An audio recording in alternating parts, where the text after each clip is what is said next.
when they were wrong. I have a lot of respect for that man right there that sat there and stated, I was against this guy. I thought he had character problems. The Cleveland Browns media machine has been running a deliberate, calculated, absolutely ruthless smear campaign against Shedeur Sanders, and the receipts are piling up so fast that the establishment can no longer hide from them.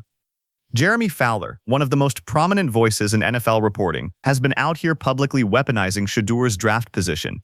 Fifth round, fifth round, fifth round, as though that two-word phrase is a complete argument, a complete character indictment, a complete reason to disqualify a young quarterback who has done nothing but work. And while Fowler and the rest of the Browns media old guard were busy dragging Shedeur Sanders over draft slot semantics and manufactured character questions, another quarterback in college football was literally gambling against his own team, literally, betting against the sport he was actively playing.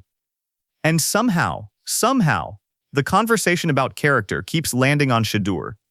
Welcome back. This is hot news, and today we are ripping the doors completely off the double standard that has been protecting Brendan Sorsby while burying Shedeur Sanders, and we are exposing every single person in the establishment media who has been complicit in this absolute disgrace. This is a guy on my team gambling on the sport in the competition that we're about to go out there and have. Something wrong with that.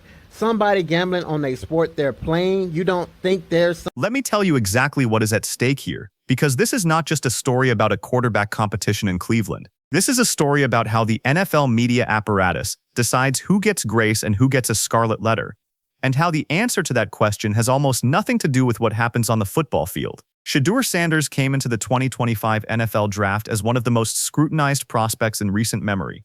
The son of Coach Prime, the kid who played at Colorado under the brightest spotlight in college football. The young man who, by virtually every credible account, walked into the Cleveland Browns locker room and immediately earned the respect of the people around him. His teammates say he is a professional. They say he is charismatic, that he cares about winning, that he works. And yet the narrative being pushed by certain voices in Browns media, the narrative that Jeremy Fowler has been amplifying, is that this fifth-round pick is somehow a character risk. That his draft position alone is a reason to question whether he belongs, that he cannot even handle being a backup. Meanwhile, Brendan Sorsby, a college quarterback at Texas Tech, was granted a preliminary injunction allowing him to keep playing college football, despite having gambled against his own team, against the sport he was actively competing in, against the integrity of the game itself. And the same media ecosystem that brands Shedeur Sanders with a character question mark is out here talking about grace for Brendan Sorsby.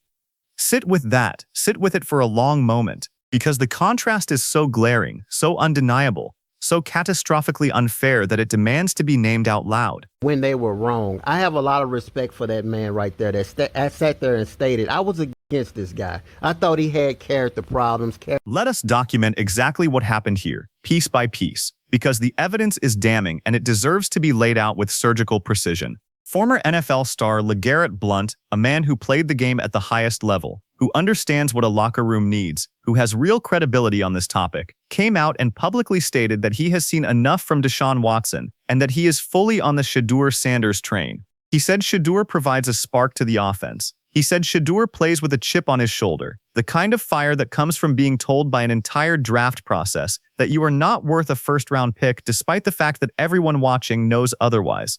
He said Shedeur is a great football player. And then he did something that takes genuine character in its own right. He admitted that he had been wrong. He looked at the camera and said he had initially written Shedeur off because of what he thought were off-field concerns. And then he said the locker room told a completely different story. A professional, charismatic, cares about winning. That is not a character red flag. That is the opposite. That is a young man who walked into one of the most pressure-filled quarterback competitions in the NFL this offseason and immediately made people believe in him. And yet Jeremy Fowler, with full access to the same information, is still out here throwing fifth-round pick at Shedeur Sanders like it is a disqualifying label.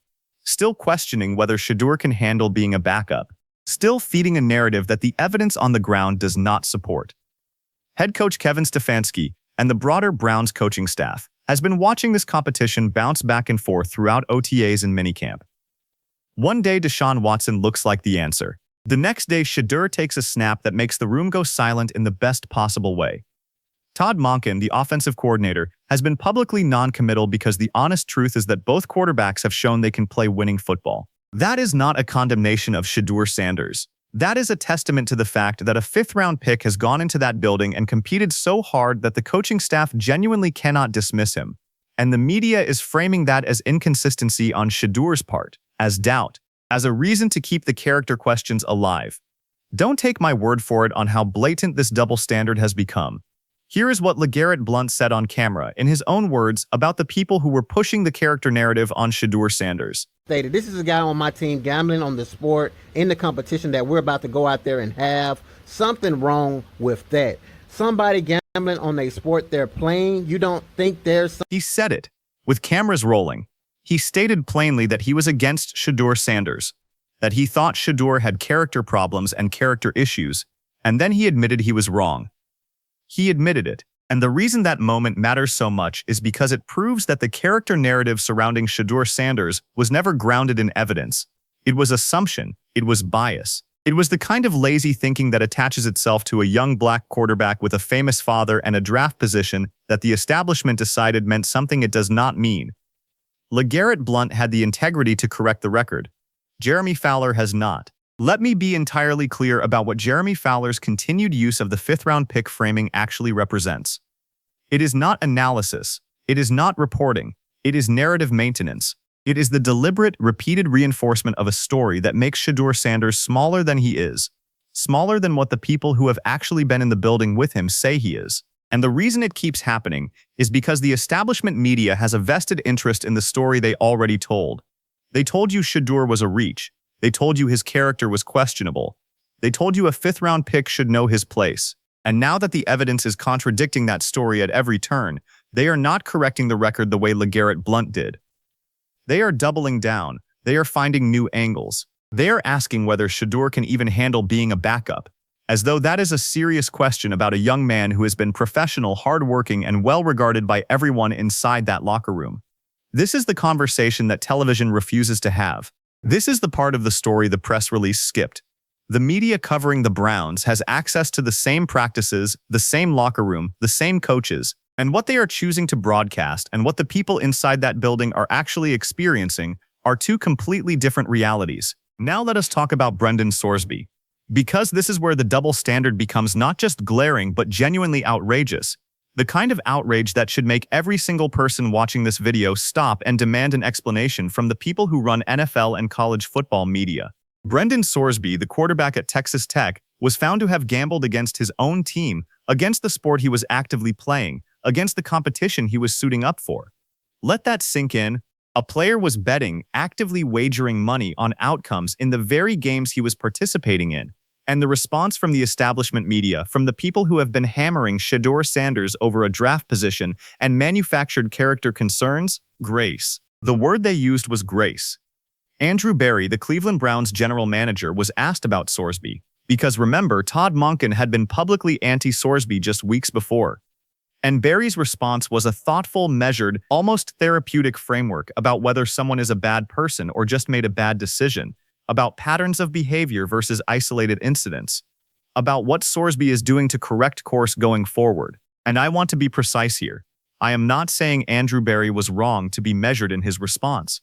That is his job. That is what a general manager is supposed to do. What I am saying is that the media ecosystem that amplified Berry's grace-forward framing for Sorsby is the exact same ecosystem that has been running a sustained, ruthless, undeniable character campaign against Shedeur Sanders.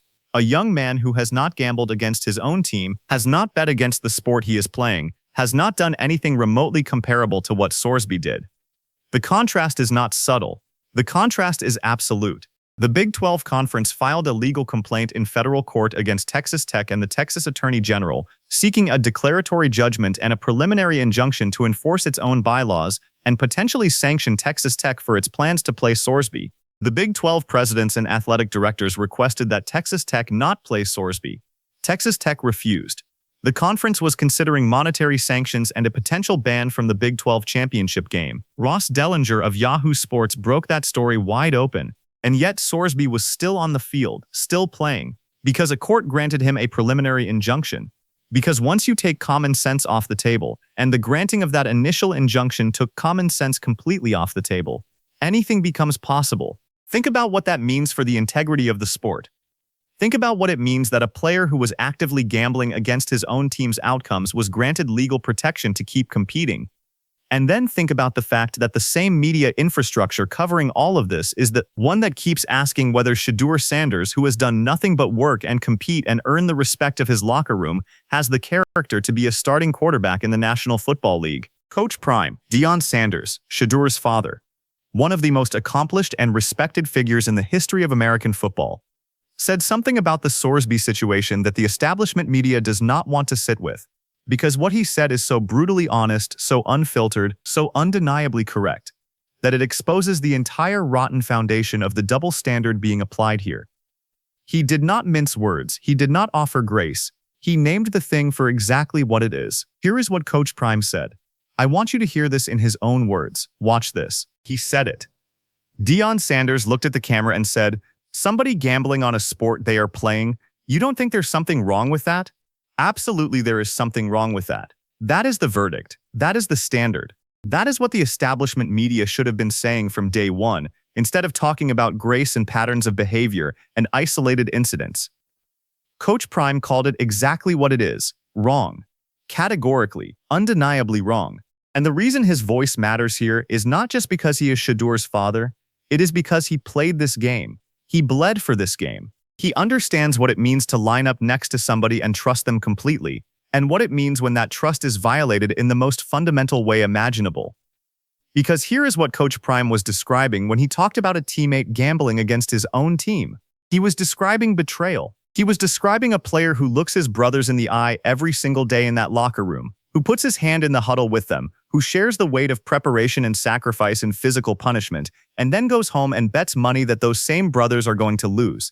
That is not a bad decision in isolation. That is a corruption of the entire premise of team sports. And the establishment media wants to talk about grace.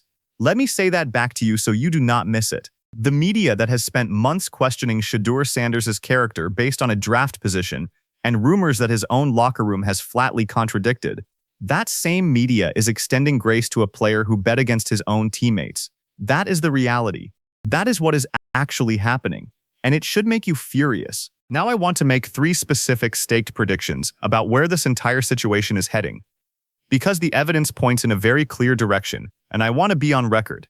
Prediction 1. Shedeur Sanders is going to win this quarterback competition in Cleveland, or come close enough to winning it that the Browns cannot ignore him going into the regular season. The coaching staff has watched him through OTAs and minicamp, and they have not been able to dismiss him. Todd Monken has not been able to dismiss him. The offense coordinator, who is supposed to be building an identity for this team, has watched Shedeur work on his footwork, refine his base, learn the playbook, and compete every single day. And the result is a quarterback race that is genuinely undecided. That does not happen with a 5th-round pick who does not belong. That happens with a player who is forcing the conversation. Shedeur Sanders is forcing the conversation. Prediction 2. Jeremy Fowler and the establishment voices who have been running the character narrative on Shedeur Sanders are going to be forced to walk it back. The same way LeGarrette Blount walked it back. The same way anyone with eyes who actually watches Shedeur play eventually has to walk it back. The locker room is not lying. The coaches are not lying. The evidence from practice is not lying. The only thing that has been lying is the narrative, and narratives eventually collapse under the weight of reality. Prediction 3. The Brendan Sorsby situation is not over, and the legal battle between the Big 12 Conference and Texas Tech is going to set a precedent that reshapes how college football handles gambling violations for years to come. The Big 12 filed in federal court. The Texas Attorney General's office responded with the threat of counter-litigation. Once you take common sense off the table, and the initial injunction took it completely off the table, the legal process becomes the only arbiter, and that process is going to be long, expensive, and deeply damaging to the credibility of college football's governance structure. The NCAA has already demonstrated that it cannot win these types of lawsuits. The conference route may produce different results, but the damage to the integrity of the sport is already done. It was done the moment a court decided that a player who bet against his own team had a legal right to keep playing. And through all of it, through the legal chaos, through the media double standards, through the establishment's relentless effort to define him by his draft position, Shedeur Sanders is still in that building in Berea, Ohio, every single day, working, refining his footwork, learning the offense, playing with a chip on his shoulder that the people who tried to diminish him put there.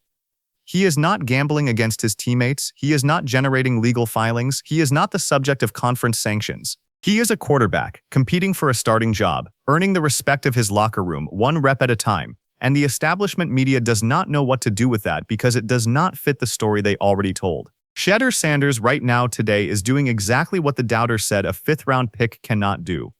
He is making the coaching staff sweat the decision. He is making veterans in that locker room believe in him.